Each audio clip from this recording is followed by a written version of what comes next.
Every year, on a single day in February, the world turns pink. Roses sell out, chocolate shelves empty, and millions celebrate a holiday we call Valentine's Day. But behind the heart-shaped candy and romantic dinners lies a far older story, one buried under centuries of retellings, misinterpretations, and mystery. A story that wasn't romantic at all. Tonight, we peel back the glitter and silk ribbon to reveal a past drenched not in love, but in ritual, superstition, and ancient traditions that still whisper through the modern celebration. This is not the Valentine's Day you think you know. Long before cards and candlelit dinners, mid-February was a time marked by survival, cold winters, harsh landscapes, and communities desperate for warmth and renewal. The ancient world did not see early February as a time for romance. They saw it as a threshold, the moment between winter's grip and the first hints of spring. Across different cultures, festivals emerged to mark this uneasy transition. Rituals to bring luck, to ensure health, to chase away misfortune. Some were gentle, others were strange, and some were deliberately chaotic. Historians still debate exactly which customs influenced the holiday we know today. But one thing is certain, Valentine's Day didn't begin with love. It began with fear and the hope of new beginnings. In many ancient societies, early February brought seasonal rites celebrating the return of life after the darkest months of the year. These were not romantic holidays, but rituals connected to prosperity, good fortune, and the cycle of the seasons. In some regions, young adults participated in elaborate games or symbolic pairings, not for courtship, but to honor tradition, call for luck, or strengthen community bonds. These pairings, sometimes chosen by drawing names or tokens, added a layer of unpredictability and excitement to the celebrations.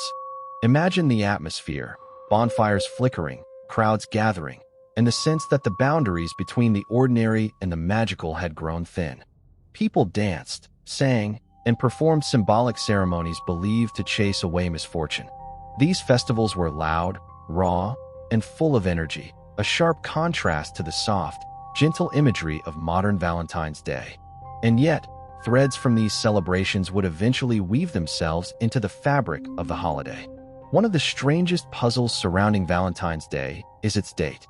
Why February 14th? Why not spring, when romance naturally blooms? Why not summer, when festivals thrive? The truth is, no one knows for certain. The mid-February timing seems to align with those old seasonal celebrations, festivals of transition, purification, and winter's end. Some medieval writers suggested February 14th was believed to be the day birds began mating, a charming legend that added a poetic layer to the tradition. For this was on St. Valentine's Day, when every bird cometh there to choose his mate. It's one of the first recorded moments in history where Valentine's Day becomes connected to romance, but only lightly, like an early sketch of an idea that wouldn't fully evolve until centuries later. The earliest Valentines were not the store-bought cards we know today. They were handwritten notes, small, secret messages that people began exchanging in the late medieval period. And unlike modern Valentine's cards, which express affection openly, these early notes carried a sense of mystery. Some included puzzles, some included symbols, some were signed only with initials or no name at all. By the 1700s, Valentine's Day had become a kind of emotional masquerade, a socially accepted moment when someone could express admiration without breaking etiquette. This secrecy, this tension between revealing and hiding, may be what sparked the day's romantic transformation. Because romance, at its heart, thrives on the unknown. If you want to thank anyone for the Valentine's Day we have now, thank the Victorians. If you want to thank anyone for the Valentine's Day we have now, thank the Victorians. It's one of the first recorded moments in history where Valentine's Day becomes connected to romance, but only lightly, like an early sketch of an idea that wouldn't fully evolve until centuries later. Thus, Valentine's Day became the perfect outlet. Elaborate cards, intricate lace designs, velvet envelopes, illustrated hearts, doves, keys, and arrows. By the end of the century, Valentine's Day was no longer linked to seasonal rites or early folklore. It had become a day exclusively dedicated to affection, polished, elegant, and steeped in symbolism. But here's the twist. The more beautiful the cards became, the more the origins were forgotten. A holiday that was once wild, unpredictable, and rooted in ancient seasonal fear had transformed into something soft, curated, and sweet. Despite all the stories, poems, and popular explanations, there are still major gaps in the history of Valentine's Day. We still don't know which early traditions most heavily shaped the date, how exactly the shift toward romance truly began, why Valentine's Day became popular in some regions but ignored in others, which ancient rituals left the strongest imprint, whether the romantic connection was intentional or just a series of coincidences. Historians continue to debate these questions. Some propose cultural blending, others point to storytelling traditions that evolved over time, and some believe the transformation was simply the result of poetry, the power of a few writers to change the meaning of a day. Perhaps Valentine's Day is proof that holidays are not created in a single moment, but grow, twist, change, and reshape themselves with each generation.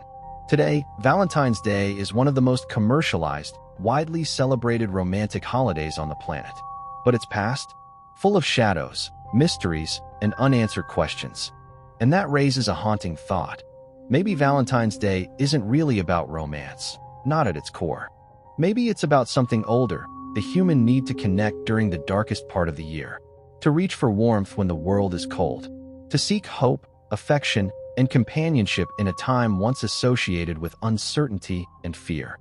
Perhaps the real truth is this: Valentine's Day didn't begin as a celebration of love, but it became one because people needed it to. And in the end, that might be more powerful and more romantic than any origin story we can trace. Thank you for joining me on this journey into the hidden past of Valentine's Day. If you enjoyed unraveling the mysteries behind familiar traditions, consider staying for the next story, because history is never what it seems.